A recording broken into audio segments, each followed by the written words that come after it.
RTI Live News. Ask for right.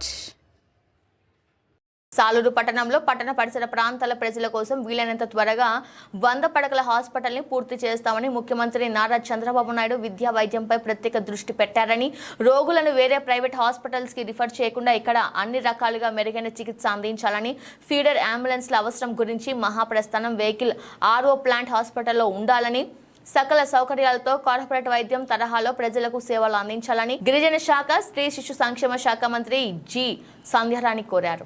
చేయాల్సిన అవసరం ఉంది. అలాగే ఈ హాస్పిటల్లో 22 మంది డాక్టర్స్ ఉన్నారు. ప్రతిదానికి ఒక స్పెషలిస్ట్ అని మన వైజాగ్ విజయనగరం వెళ్తున్నాం.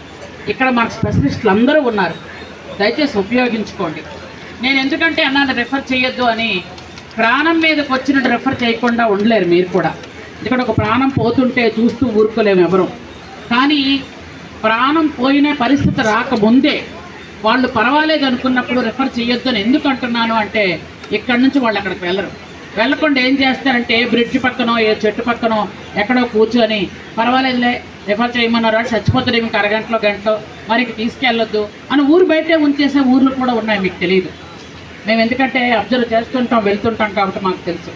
కాబట్టి వాళ్ళ పరిస్థితి బాగుంది అని అంటే వాళ్ళకి చెప్పండి, ఇగో మీ పరిస్థితి సగం వరకు క్రిటికల్గా ఉంది, కానీ మీరు వెళ్తానంటే ఇక్కడ ఉంచితే మేము ట్రీట్మెంట్ చేస్తామని మీరు క్లియర్గా చెబితే ఇక్కడ, ఎందుకంటే గిరిజన ప్రాంతాలు పైగా బాగా పేదవాళ్ళు, బీసీలైనా బాగా పేదవాళ్ళు, కాబట్టి వాళ్ళకి మనం చేస్తుంది ఏంటో వాళ్ళకి అర్థం కావాలి.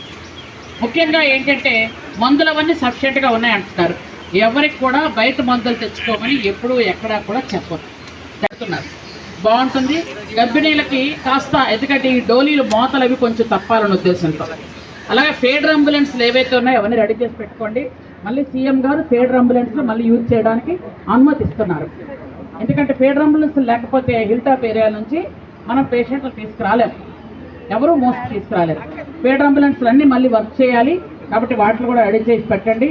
అలాగే ఇంత పూర్వం మరి అన్ని అంబులెన్స్లు ఇచ్చాం, ఇన్ని అంబులెన్స్లు ఇచ్చామని చాలా గొప్పలు చెప్పేవారు గత ప్రభుత్వం అయితే. మరి ఇప్పుడు ఇక్కడ చూస్తే ఒక్క అంబులెన్స్ లేదు. కానీ ఈ అంబులెన్స్లు ఇప్పుడు కొరత ఎంత ఉందని ఇక్కడికి వచ్చిన తర్వాతే నాకు అర్థమైంది. చాలామంది మా దగ్గరికి వచ్చి అడుగుతూ ఉంటారనమాట, అంబులెన్స్ చెప్పండి అమ్మా అని. అంటే చెప్పండి అమ్మా అంటే ఇక్కడ ఉంటే మేము చెప్పడానికి, మీరు ఇవ్వడానికి, లేనప్పుడు చాలా ప్రాబ్లం అవుతుంది. కాబట్టి 108 పిలుచుకోవాలని అంటున్నారు. కాబట్టి ఈ విషయం కూడా హెల్త్ మినిస్టర్ గారి దృష్టిలో పెడదాం, సీఎం గారి దృష్టిలో కూడా పెడతాము. పెట్టి ముందు ఏంటంటే హాస్పిటల్కి అంబులెన్స్లు అనేది చాలా ముఖ్యం.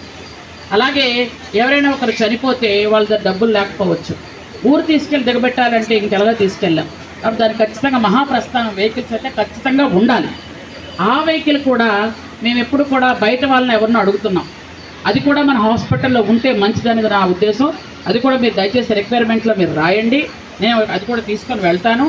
అలాగే మీ హాస్పిటల్కి ఏంటంటే మేము దాదాపు 20 ఏళ్ళ అనుబంధం మాకు హాస్పిటల్ రావడం వెళ్ళడం. అయితే బయట మీరంతా కూడా ఈరోజు చెప్పే